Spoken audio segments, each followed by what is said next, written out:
তাসবির সওয়াবটা, চারটা তাসবির সওয়াবটা বিদউ ওয়া সালাসুনা মালাইকা, 30-এরও বেশি ফেরেশতা কে কার আগে এই সওয়াবটা আল্লাহর আরশে পৌঁছে দিবে এ নিয়ে আকাশে প্রতিযোগিতা চলছিল।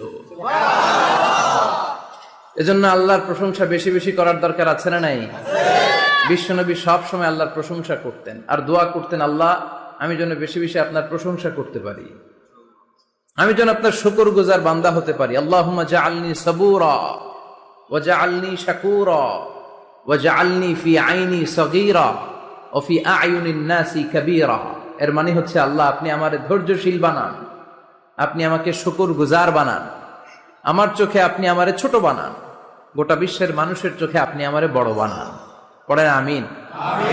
নিজের চোখে নিজেকে কি করবেন? ছোট। তাহলে মানুষের চোখে বড় বানাই দিবে কে? আল্লাহ। আর নিজেই যদি বলেন আমি বড়, ফেরাউনের মতো আনা রব্বুকুমুল